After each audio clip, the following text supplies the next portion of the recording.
हिंदू परंपराओं के होते व्यवसायीकरण और विकृतीकरण पर जैन मुनि ने अपनी चिंता प्रकट की, जो हर हिंदू को सुननी चाहिए, उसका अनुसरण करना चाहिए और अपनी परंपराओं की रक्षा के लिए हर संभव प्रयास करने चाहिए। जरूर सुनिए वीडियो और इसे अधिक से अधिक शेयर कीजिए। इसका अनुसरण कर धर्म परंपराओं की रक्षा में अपना सहयोग दीजिए।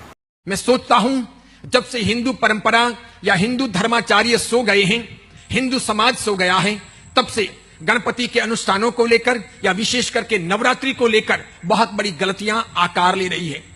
हिंदू धर्म के इस उत्सव को, पर्व को बिल्कुल कमर्शियल, व्यवसायिक रूप दे दिया गया है। इसे धर्म से बहुत दूर कर दिया गया है और इस प्रकार लोग बड़ी मात्रा में इसका आधार लेकर के दुराचार का मार्ग प्रवृत्त करते हैं। ये बहुत दुर्भाग्यपूर्ण है। ये भारतीय संस्कृति के लिए भी घातक है और ये हिंदू परंपरा के लिए, हिंदू समाज के लिए भी बहुत नुकसानकारक है। मुसलमानों को देखो, वे अपने किसी भी त्योहार को इस कदर भ्रष्ट नहीं होने देते। सिखों को देखो, वे अपने किसी भी त्योहार को इस कदर बर्बादी के मार्ग पर ले जाने नहीं देते। वे अपनी परंपराओं से टूटते नहीं।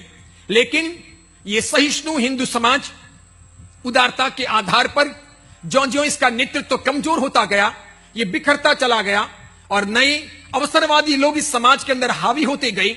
आज सामाजिक परंपराएं टूटती जा रही और बड़ी मात्रा में नवरात्रि का दुरुपयोग हो रहा। मैं चाहूंगा हर हालत में हर समझदार व्यक्ति को नवरात्रि के दौरान पापों से बचने का प्रयास करना चाहिए। 9 के 9 दिन ब्रह्मचर्य की शुद्ध परिपालना करनी चाहिए, दैविक अनुष्ठान करने चाहिए, मंत्र शक्तियों का आराधन करना चाहिए, मंत्र जाप करने चाहिए और नवरात्रि के दौरान किए हुए मंत्र जाप अत्यधिक मात्रा में फलदायी बनते हैं। वे तत्काल परिणाम लाते हैं और देखो, इन दिनों में किए हुए पाप घोर दुर्भाग्य को निमंत्रित करते हैं। वे दुर्भाग्य जब अपनी जिंदगी में आकार लेते हैं तो आंसू बहाते हैं, लेकिन दुर्भाग्यों का निर्माण जब हम करते हैं तब कभी ख्याल नहीं करते। और इसीलिए मैं सोचता हूं, कोई अगर नौजवान, कन्या या युवक किसी छरीपाली संघ में जाकर के यात्रा करते हो, कोई कन्या या युवक शत्रुंजय महातीर्थ की नव्वाणु यात्रा करने के लिए जाते हो, कोई कन्या या युवक छठ करके, बेला करके साथ यात्रा करते हो, कोई कन्या या युवक पर्युषण महापर्व का सानिध्य प्राप्त करके 28, 9 उपवास, 15 उपवास, 16 उपवास या मासिक समन करते हो, अथवा कोई कन्या या युवक जवानी के दौरान या टीन एजर्स बनकर के उपध्यान तप करने जाते हो। और ये सब आराधना करने के बाद या करते हुए जब जब भी नवरात्रि आती है तब अगर खेलने जाते हो, डांडिये खेलते हो, रात को खेलते हो, तो निश्चित तौर पर यह बहुत बड़ा धार्मिक विडंबना का दृश्य है। ऐसे युवक युवतियों की नव्वाणु, उनका कोई चातुर्मास या उनकी संघ यात्रा, उनका उपध्यान तप या उनकी तपस्या निरर्थक है, सार्थक सिद्ध नहीं होती।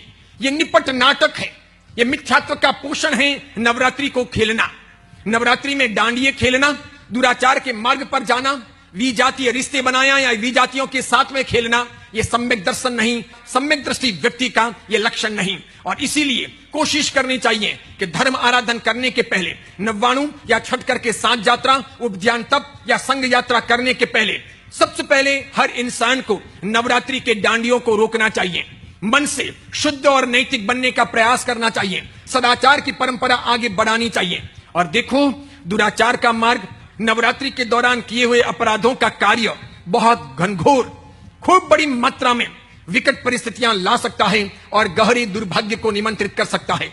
इसीलिए डांडिये खेलने के बाद, दुराचार के मार्ग पर आगे बढ़ने के बाद, अनैतिक कार्य करने के बाद, विजातीय रिश्ते बनाने के बाद या मिथ्यात्व का पोषण करने के बाद अगर जिंदगी में पाप का उदय आए, दुर्भाग्य आए, जैसे कि लकवा मार जाए, बाल बच्चे जन्म ना लें, निसंतान रहना पड़े, अथवा कोई दुर्घटना हो, कार इत्यादि के एक्सीडेंट हो, अथवा फिर घर के अंदर कोई बुद्धू व्यक्ति जन्म लें, अथवा हमारी स्मरण शक्ति कमजोर पड़ जाए, अथवा हमारे घर से लक्ष्मी या सरस्वती विदा हो जाएं, तो मैं समझता हूं यह आकस्मिक नहीं है, यह परिणाम है, दुष्परिणाम है हमारे किए हुए पापों का। क्योंकि लक्ष्मी माता भी एक देवी है, सरस्वती माता भी एक देवी है, अंबिका माता भी एक देवी है, पद्मावती, चक्रेश्वरी और ज्वाला मालिनी माता भी एक देवी है। जब हम देवियों के अपमान करें या देवियों की साधना के दिनों में ब्रह्मचर्य का परिपालन न करें, दुराचार के मार्ग पर जाएं, गलत वेशभूषाएं पहने, विजातीय रिश्ते बनाएं या फिर पुरुष महिलाओं के साथ और महिलाएं पुरुषों के साथ में खेलें, नाना प्रकार के पापों को चांस मिले, अवसर मिले और इस प्रकार जिंदगी की बर्बादी हो तो कहीं ना कहीं किया हुआ बेकार नहीं जाता। मानकर चलिए आप, ऊपर वाले की नजरों में देर जरूर है, अंधेर कभी नहीं होती। 100 सुनार की और 1 लुहार की हो सकती है। और इसीलिए हर समझदार व्यक्ति को सांस्कृतिक परंपराओं का रक्षण करना चाहिए, भारतीय संस्कृति को आगे बढ़ाने का प्रयास करना चाहिए। हर हिंदू व्यक्ति को जगना चाहिए, उसे हर हालत में अपने इस पर्व त्योहार को बर्बाद होने से बचाने के लिए कोशिश करनी चाहिए। उसे देवी माताओं की साधना करनी चाहिए, अंबे माता इत्यादि की बलि स्थापना करके गरबे लेने चाहिए, लेकिन रात को डांडिया हरगिज नहीं खेलने चाहिए। पूरा अनुष्ठान दैविक शक्तियों के आधार पर संपन्न करना चाहिए। उसे व्यवसायिक या व्यवहारिक बना करके अतोभ्रष्ट ततोभ्रष्ट नहीं बनना चाहिए। ये खास जरूरी है, इसकी सभी को हिदायत देना चाहिए।